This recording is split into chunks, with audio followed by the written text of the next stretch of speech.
নকচাৰীত আদৰ্শ মহিলা সমিতি আৰু ভোগদৈ পঞ্চমী মণ্ডল পৰ্যায়ৰ সংগঠনৰ যুটীয়া প্ৰচেষ্টাত উদযাপিত হ'ল বহাগী আদৰণি অনুষ্ঠান। নকচাৰী দেৱৰপাৰ চাৰিআলিৰ সাপ্তাহিক ডেইলী বজাৰত যোৱা 3 দিন ধৰি অৰ্থাৎ 11, 12, 13 তাৰিখলৈকে বহাগী আদৰণি মেলা অনুষ্ঠিত কৰা হয়। মেলাত যথেষ্ট পৰিমাণে ৰাইজৰ উপস্থিতি পৰিলক্ষিত হয়। মেলাত বিভিন্ন গোটৰ মহিলাসকলে বিভিন্ন ধৰণৰ পিঠা-পনা, লস্কৰা, লাডু, কেক, আচাৰ, মুড়ি, চিৰা আৰু দৈ লগতে গামোচা, চেলেং চাদৰ, মেখেলা চাদৰ বিক্ৰী কৰা দেখা যায়। উল্লেখযোগ্য যে এই ধৰণৰ মেলা বিগত 9 বছৰ ধৰি কাৰ্যৰত হৈ আছে। বহাগী আদৰণি মুকলি সভাত জ্যেষ্ঠ নাগৰিক মঞ্চৰ সম্পাদক শ্ৰীযুত ঘনলাহন, প্ৰাক্তন শিক্ষক শ্ৰীযুত নৱজিৎ ভূঞা, নকচাৰী উন্নয়ন সমিতিৰ সভাপতি শ্ৰীযুত হেৰম্ব গগৈ, জ্যেষ্ঠ সাংবাদিক চক্ৰসেন গগৈ, সূৰ্য দাস, শিক্ষক শ্ৰীযুত নয়নমণি গগৈ, লাচিত সেনাৰ কেন্দ্ৰীয় নেতা যাদৱ দুৱৰা, ঢোল বাই ঢুলীয়াৰ পৰিচালক মাধুৰ্য গগৈ, সাংবাদিক মিতালী চৌধুৰী, আদৰ্শ মহিলা সমিতিৰ সভানেত্ৰী জ্যোৎস্না গগৈ, সম্পাদিকা জুনমণি গগৈ প্ৰমুখ্যে বহু জ্ঞানী গুণীজন উপস্থিত আছিল। সভাৰ মুখ্য অতিথি আছিল পূব যোৰহাট চেলেংঘাট মণ্ডলৰ প্ৰবন্ধক বিষয়া শ্ৰীযুতা ৰিণ্টিমণি দাস। বহাগী আদৰণি মেলাৰ আজিৰ সাংস্কৃতিক কাৰ্যসূচীৰ মুখ্য আকৰ্ষণ আছিল অসম তথা উত্তৰ পূৰ্বাঞ্চলৰ বিখ্যাত মহিলা হুঁচৰি দল ঢোল বাই ঢুলীয়া দলৰ হুঁচৰি প্ৰদৰ্শন। তেওঁলোকৰ হুঁচৰি প্ৰদৰ্শনে ৰাইজক আপ্লুত কৰি তোলে। উদীয়মান শিল্পীসকলৰ সুন্দৰ প্ৰদৰ্শনে ৰাইজক আমোদ দিয়ে। নিমন্ত্ৰিত ব্যক্তিসকলক সম্বৰ্ধনা জনোৱা হয়। অনুষ্ঠান সম্পৰ্কে জানিব খোজাত আদৰ্শ মহিলা সমিতিৰ সভানেত্ৰী, সম্পাদিকা, ব্লক প্ৰবন্ধক বিষয়াৰ ভাষ্য আৰু মতামত আমাৰ হাতত আছে। শুনোৱা হয়। News desk report, Assam TV.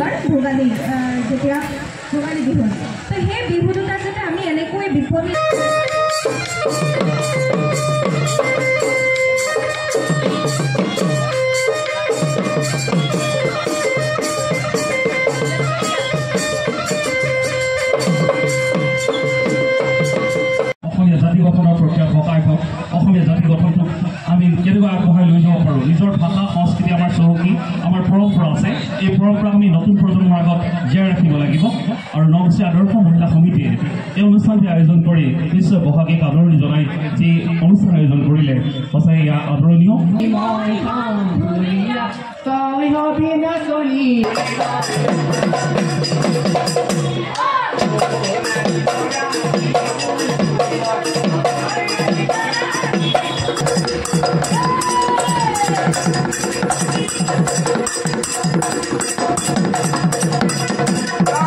জৰিয়তে আমাৰ ইয়াত অনুষ্ঠিত হোৱা এই বহাগী নিয়ম পালন কৰিছে।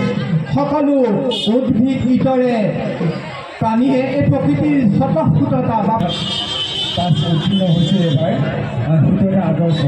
মই আশা কৰিছোঁ নকচাৰীত এই আদৰ্শ মহিলা সমিতিয়ে আদৰ্শ পথেৰে নকচাৰী আৰু আশা কৰিম ভৱিষ্যত দিনত তেখেতসকলৰ এই যি ব্যৱস্থাপনা ভোগালী মেলা আয়োজন কৰে আমি আৰু যাতে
তেওঁলোকৰ মাজৰে এগৰাকী বুলি আমাক ক্ষমা দিব। নগচাৰী মহিলা সমিতিৰ সহযোগত আমাৰ ভোগদৈ পঞ্চমী মণ্ডল পৰ্যায়ৰ পৰা আমি বহাগী আমি আদৰণি জনাইছো। তাতে আমি এখন মেলা আয়োজন কৰিছো। যোৱা 3টা বছৰ ধৰি আমি এয়া কৰি আহিছো। যিসকল আমাৰ মহিলাসকল আছে আত্মসহায়ক গোটৰ, তেওঁলোকৰ জৰিয়তে আমি কিছুমান বিপণী ইয়াতে তৈয়াৰ কৰো আৰু সেই বিপণীসমূহত তেওঁলোকে নিজে তৈয়াৰ কৰা, ঘৰতে তৈয়াৰ কৰা খোৱা বস্তু, পিঠা পনাকে আদি কৰি চিৰা মুড়ি এই সমল বস্তু ইয়াতে উলিয়াই। আৰু আমি জনাবলৈ পাই সুখী হৈছো কি আমি এবছৰ 3 নম্বৰ বছৰ এইটো কৰি আহিছো আৰু আমি আশা ৰাখিছো কি আগন্তুক আহিবলগীয়া দিনত আমি এনেকৈয়ে আগবাঢ়ি যাম। আৰু যিসকল আমাৰ নগচাৰী অঞ্চলৰ বা আমাৰ পূব যোৰহাট উন্নয়ন খণ্ডৰ অধীনত যিসকল আমাৰ মহিলা আছে, সেই মহিলাসকলক কেনেকৈ আমি আগবঢ়াই লৈ যাম। শেষত সকলোলৈকে ৰঙালী বিহুৰ ওলগ যাচিছো। আৰু আমাৰ বহাগী মেলা সামৰণি অনুষ্ঠানত ইমান সুচাৰুৰূপে পৰিচালনা হৈ গ'ল, গতিকে আমি ভাল পাইছোঁ। আৰু সকলোকে আমাক যি উৎসাহিত কৰিছেই আমাৰ ঊৰ্ধ্বতম কৰ্তৃপক্ষৰ বাইদেউ আৰু আমাৰ আদৰ্শ মহিলা সমিতিৰ বিষয়ববীয়াসকলে আমাক সকলোৱে আহি সহায় সহযোগিতা কৰিছে। আৰু সেয়া আমি মহিলাসকল আগবাঢ়ি যোৱাত এই ক্ষেত্ৰত আমাৰ আমি সকাহ পাইছোঁ, ভাল পাইছোঁ। সকলোলৈকে মই ধন্যবাদ জনাইছোঁ আৰু সকলোলৈকে ৰঙালী বিহুৰ ওলগ যাচিছোঁ। অসমীয়াৰ বাপতি সাহোন জাতীয় কৃষ্টি ৰঙালী বিহুৰ আমি ওলগ জনাইছোঁ নকছাৰীবাসী ৰাইজলৈ। আজি প্ৰায় 19 চনৰ পৰাই বিগত বৰ্ষসমূহত আমি যি মেলাসমূহ অনুষ্ঠিত কৰি আহিছোঁ নকছাৰী আদৰ্শ মহিলা সমিতি তথা ভোগদৈ পঞ্চমী মণ্ডল পৰ্যায় সংগঠনৰ উদ্যোগত, এইবাৰ তাৰ পৰা আমি অকণমান ব্যতিক্ৰমী এটি অনুষ্ঠান ৰূপায়ণ কৰাৰ প্ৰয়াস কৰিলোঁ। যিহেতু নকছাৰীত প্ৰথমবাৰৰ কাৰণে মহিলাসকলৰ উদ্যোগত আমি বহাগী আদৰণি অনুষ্ঠানটি পাতিবলৈ আমি যত্ন কৰিলোঁ।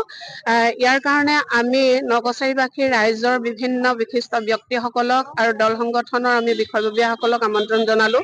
তেখেতসকলৰ পৰা আমি যথেষ্ট সঁহাৰি পাইছোঁ। প্ৰত্যেক বৰ্ষৰ দৰে ভোগদৈ পঞ্চমী মহিলা গ্ৰাম্য সংগঠনৰ উদ্যোগত আৰু আদৰ্শ মহিলা সমিতি যি নকছাৰীৰ সহযোগিতাত এক সুন্দৰকে বিহুৰ এভাগী মেলা আয়োজন কৰিছিলে। আজি কেইদিন ধৰি চলি থকা এই মেলা আজি বিহু নৃত্য, ইয়াৰ লগতে গীত মাত, ঢোল বাদন, চেমনীয়া কণমানি মইনাসকলৰ দ্বাৰা ওজাৰ দ্বাৰা পৰিৱেশন হোৱা সাংস্কৃতিক অনুষ্ঠানৰ দ্বাৰা সামৰণি ইতিমধ্যে পৰিছে যদিও মেলাত যথেষ্ট ভিৰ আৰু খুব ভাল লাগিছে। বতৰো ফৰকাল আৰু ক'ৰবাত এটা মৰিনী সমষ্টিৰ কাৰণে খুব ভাল বাৰ্তা। আমাৰ অসমীয়া যি পৰম্পৰাগত খাদ্য, বিভিন্ন ভাণ্ডাৰ আৰু বিভিন্ন পুৰণি যিসমূহ পিঠা পনা সেইসমূহ ইয়াত আজি বিক্ৰী কৰিবলৈ লৈ আনিছে বা প্ৰদৰ্শনীৰ দৰে হৈছে আৰু যথেষ্ট ৰাইজে ইয়াত সমাগম ঘটিছে, কিনিছে আৰু এটা আনন্দ সকলোৰে মাজত মোৰ ভাল লাগিছে। আৰু মই ভোগদৈ পঞ্চমী মহিলা গ্ৰাম্য সংগঠনক প্ৰত্যেক বৰ্ষতে মহিলাসকলক আগুৱাই নিয়াৰ যিটো প্ৰয়াস কৰি আহিছে তেওঁলোকক ধন্যবাদ জনাইছোঁ।